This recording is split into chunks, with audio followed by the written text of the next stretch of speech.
those things that have traveled and y'all stayed in Airbnb, you're with friends. When the person rents the stuff, you should not be critical. Right? Julie had done it. And so I was not going to like slam her choice. Hi, I'm Melissa. And I'm Julie. We're lifelong friends and entrepreneurs who have spent the past 15 years building successful businesses. Yep, we've done the scary stuff in business and in life. We created this podcast to empower and inspire women to be bold and courageous in their personal and professional journeys. Each week, we explore stories, insights, and practical tips to help you harness your knowledge and experiences to create and grow your business or improve your life. If you're ready to take action, or even if you're just dreaming about building the life you deserve, you've come to the right place. Get ready to step out of your comfort zone as we celebrate bravery, share inspiring interviews, and offer the guidance you need to blossom into your fullest potential. Okay, friends, let's be brave together. This is the Brave Looks Good on You podcast. Hey, y'all, it's Julie. And I'm Melissa, and we are together live recording, and it's really a story, a true story. Yeah. About that one time we were not brave. Happened to have been yesterday. Yeah. But today we're sitting in a hotel room in Dallas. Yeah. And we just thought it would be so funny to just press record and tell y'all this story of our crazy day yesterday. It was crazy. Like, even by the end of the night, we're like, is this real? Are we going to wake up and be like, I had a wild dream last night? Yeah. But we do talk about being brave so much that we thought it would be a good time to share a time that we were not so brave. Right. Nope, we were. But we've got to set the stage. Okay. Forward. Yep. So we got to go back in time a minute. So months ago, my husband planned a 50th birthday surprise trip to see Pink in Austin. I live in Arkansas. Julie, of course, is in Texas. And when I was telling her, we always kind of keep each other updated on our calendars, just because of stuff to know what we're doing. So I had told her about this trip, and she realized, I'm just talking for you. Okay, that you had something planned close by. Yes. That I was going to invite you to anyway. Yeah. What was that? So my favorite podcast is the Big Boo Cast, and they're actually putting on a live podcast show. And I bought the tickets like 6 months ago, and the show is actually tomorrow. But I knew I wanted to see if Melissa could possibly meet me in Dallas to see the show, because it's just fun. Because since we're podcasters, we follow these podcasters, and we're like, how did these people do a live show? We can't wait to find out. Yeah. And so it turned out that it was the same week that Melissa was going to be in Austin for the Pink concert. So we just kind of changed up the end of her trip in Austin, and I picked her up in Austin yesterday, and we drove to Dallas so that we could have a few days to work together, and then we're going to go to the live show tomorrow night. Okay, so back up. So Julie's picking me up. First of all, I pride myself. I'm going to say we travel alone, son. We've done it for a long time for work, our jobs, our corporate roles, also our businesses. We're not scared to be out there doing our thing. And so I want to say that, because I feel like maybe yesterday wasn't an exception, but we rented on Airbnb in Austin, and it was fun. But I would say probably had I driven there first, I might not have stayed there. Maybe. Right. Maybe just not in the safest part of town. Yes, in Austin. But, there were four of us. Our really good friends were with us, and my other friend, Julie, and her husband, and then me and my husband. And we go to Pink, like Julie said, and then her plan was to pick me up. Well, they were flying out, because originally I was also going to fly out early Tuesday morning. So Julie is going to pick me up. Well, they leave like at 3:30 to go. I mean, that's obscenely early. Yeah. Yeah. So I will say, this is a little uncharacteristic of me. I was a little worried about just being asleep there by myself that long. Especially, this is so busy. But thinking the Ring camera might have picked me up leaving, or them leaving, or about myself. Anyway, I was just in a weird space. I'm there till Julie picks me up about 10?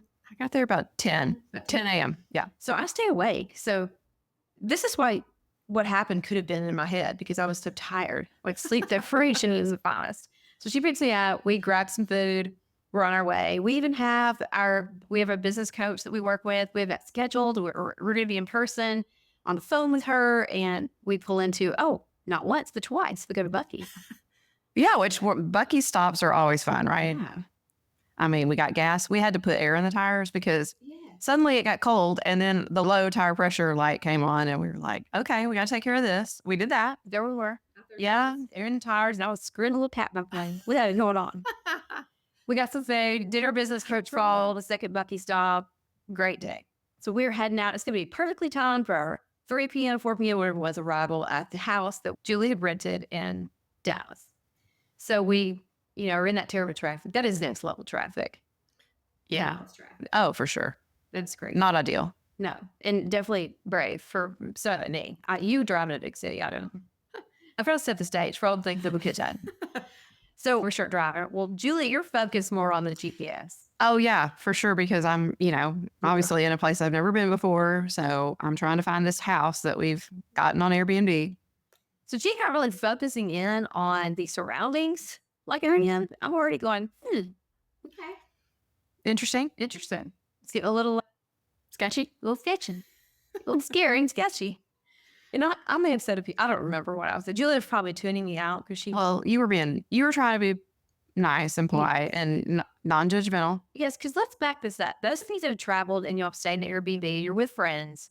When the person rents the stuff, you should not be critical. Right? Julie had done it, and so I was not going to slam her choice. So I'm like, especially considering the amount of time I did research and look, I really thought I had picked out a good place. So as we get closer and closer to the GPS telling us bras there, I'm thinking, oh boy, okay. So Julie, what did you think we pulled it? Well, first of all, okay, there's a trash can. I was obviously trash day on the street, and it was sort of blocking the driveway. So I was like, can I make it? And it was a single car driveway. So I was thinking, can I make it between the trash and the driveway? That was my first focus. To get in the driveway. I wasn't really paying attention to the surroundings. So anyway, we got parked, and Melissa was like, should we just go in and check it out before we carry all of our stuff in? And I was like, yeah, that's probably a good idea. It's not a lot. Just to tell you, Julie, she's like a mama hen. She is. I mean, I brought our breakfast and our lunch, and then 14 changes of clothes. And anyway, it was a lot to take in. So thankfully we didn't take it all in. We just took in, I guess, our purses. But anyway. And I want you to know at this point, I'm looking around, and this is what I see. I see every house has a chain link fence around it, including the front yard with a gate. Over the driveway. Locked. Yeah. Except the house that we rented. Yeah. It's wide open. Hey, come to me.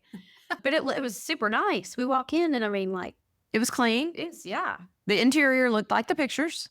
It did. Yeah. And 2 bedrooms. I did notice immediately because I was already getting a little nervous that the alarm didn't work. It said that the alarm can't be armed. Yeah. Oh, that's great. But we're going to be working for 3 days. So we really wanted to have a house space. And I chose it because it was in the neighborhood of the theater where the show is that we're going to. Yeah. So it was picked because it was convenient to that spot. Yeah. Yes. But what we were finding, there were no really good window coverings as we went to the house. There were sheer, or there weren't any. Yeah.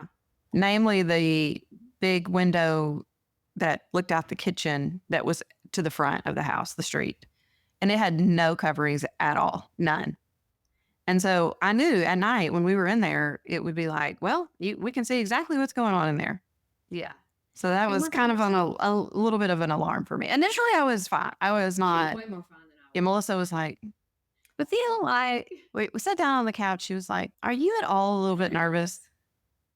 I was like, why? Should I be nervous? And she was like, have you looked outside around at the other houses? And I was like, no. And so I went and looked. And you weren't saying much. You were just like, are you a little bit nervous? And she did say, I have to go ahead and tell you, if you weren't with me, there's no way I would stay here. Yeah. And then I said, and BTW, we're going to sleep in the same bed. There might be 2 better, but I'm sleeping with you. Okay. So we spent a few minutes going back and forth. Well, what are our options? Do we have an option to cancel? So we've already been charged. Yeah. Yeah. And I've never canceled day of an Airbnb. So I didn't know what the policy was. And you know me, I don't want to spend more than I have to. Right. So it's I don't want us to lose everything we've already spent here and then go have to spend something else. But also, we have to be safe, of course. Die. Right. And so we're really just kind of trying to decide, what are we going to do? And Melissa said, well, I'm just going to call the Airbnb owner, because we did have his phone number. And she's like, I just want to talk to him. So I acted like I was juicy. Well, you were also scared enough that you were like, I'm doing it. I don't care. So he got on the phone. Well, I was like messaging saying like call us ASAP. But we stayed in the house while this happened. Mm-hmm. We talked about what we found. Yeah. Well, yes. Next. Yeah, because that's kind of what was the tipping point for me. So do we talk to him first? Yes, I think you texted him, or you called him and he didn't answer, so he texted and said, "Please call back." That's right. Right away. You know. So while this is happening, I of course start opening every kitchen cabinet door. Do that anyway, Which, right? yeah, I mean, like I gotta find out what I'm dealing with here. Like, what kind of supplies are here? Because I said I was bringing breakfast and lunch. Okay, so I opened a cabinet in the kitchen, and there was this thing in there. I was like, "What is that? Like, that is not a normal kitchen item." And I said, "Melissa, what is this?" And we're pretty sure it was a bomb. Bird hookah. We're not sure. Could be them. Anyway, It looks what might have been drug paraphernalia. yeah. In the cabinet. And so it was a little concerning just because, number one, I mean, it's not part of our daily routine. So we didn't really know what it was or what it was used for or what else we might find. Yeah. But it was so weird that it was in the kitchen cabinet of an Airbnb home. Then I opened the next cabinet and there was like this tray thing and it said blood. Like, okay. I was like, okay, what else is in here? And this was, y'all, in the kitchen cabinets. It looked like someone had thrown, literally, there wasn't organized. There was a hammer. There was all kinds of like a toolkit, gloves. Like cleaning gloves. It looked like a crime scene cleanup cabinet. Yeah. And which I have no problem with an Airbnb home having a toolkit. I mean, that's great to have that around. But it shouldn't just be thrown into a kitchen cabinet, scattered. I mean, it was literally scattered, everything. And I've just never, ever seen that before in an Airbnb. Everything is always so tidy and clean and, just organized. That's what Julie's flipped over. That's what she's flipped over. I was like, okay, but why don't they have this in a locked closet, that has all the supplies for the person who's doing the cleaning or the maintenance or whatever? It just should not have been in the kitchen. Not potential Drug paraphernalia. Yeah. Anyway, so we took pictures of it all, though. 2 pictures, got the guy on the phone, and I just said, we're by ourselves, 2 females. We're not staying here. Like, we literally feel unsafe. Which he said, and he sounded very real, and he was like, nobody's ever said this to me. And he had a lot of great reviews, because I read reviews, and there were a lot of people that said their stay was great. Like, it was fine. And to the name of it. And I'm like, wow, I don't understand. Anyway, and I don't want to ever dog out. I don't want to sound like we're being flippant about surroundings and things, but you just want to be careful. We're just living by ourselves, and it just felt super not safe to be there. The 2 of us did not feel comfortable. So we went ahead and thought, let's get the car. And at that point, I was like, get me out of here. Like, I just got very creeped out. The whole thing freaked me out. You were kind of like, it doesn't matter how much an alternative location to stay is. I was like, I can't. It's not worth however much, our sanity here. So anyway, as we go to the car, I think the final straw, Julie was going to get in the car, and a rooster started crowing next door. And I was like, okay, it's 4 p.m. and a rooster's crowing next door. Obviously no HOA restrictions or anything. So anyway, we looked back at the pictures, and the front yard of this house, the picture had green grass turf in the front yard. And in the real life, there was no room for any grass because it was literally right off the sidewalk. And it was like, well, why would they put that in there? And I will say, after all this is said and done, after talking to the owner, who's super nice, and the service, great hospitality and customer service. Yes, the service from Airbnb has been fantastic. Yes, I've never dealt with them before, but, other than just the place where I rented places to stay. I've never dealt with Airbnb, and they have reached out to me about 4 times, and they have asked me to fill in and send information through their messenger site. And every time they're like, did you call the police? Are you safe? Yeah. We're like, oh, well, we didn't feel like we needed to call the police. We didn't do that, but thank you for this safety. Yeah. Yeah. Right. So immediately they just said, we're going to pay for you to relocate. And it was very generous. It was like up to $350 a night. Yeah. And I mean, that's more than going to cover where we are in this hotel. Yes. So financially, it was no questions asked, like, this is what we're doing for you. And so I really appreciate that. So I don't know if you've never dealt with it before, just know that if you get in that situation, they're available to help you. And just customer service reminder in your business, like be Airbnb, Right? Because they were great. They were to deal with. So the funny thing was too, my husband last night, so look, we're recapping, what happened, and I'll close out with him in our hotel room, and he says, well, Brave did not look good on us today. You're like, well, you got that right. You got it right. And it's one of those things we always talk about being brave and stuff like that, but we feel a little nervous or afraid of your safety. Yeah. That's totally different. Right. For sure. Yeah. So that's a whole other level. So we did learn a good lesson about ourselves that we know now what we are not brave about. But Airbnb was great. We walked to dinner in downtown Dallas, felt fun, so. But then we get back to the room, just at the end of this day, this kind of crazy day. We get back to our room and we cannot turn the lights off there. We couldn't figure it out. Normal light switches, but they just wouldn't turn off. So Julie had to call front desk. So we definitely. It was a weird day. And it's election day too. It was an odd day all the way around. So anyway, we just wanted to share our story with that day. We were not brave. That's how we felt. Sometimes it happens. Yeah. So if y'all ever had an experience like that, we'd love to hear about it because we truly felt a little bit like, did we all react? I don't think we did. And so it was just a reminder about, you got to do what you got to do to be safe, but also feel like you could sleep. I couldn't have slept. I think I'm going to lay awake all night with my eyes open. But then on the flip side, the customer service of Airbnb was super fabulous. And we are not out 2 sets of money, which is what we thought we would be.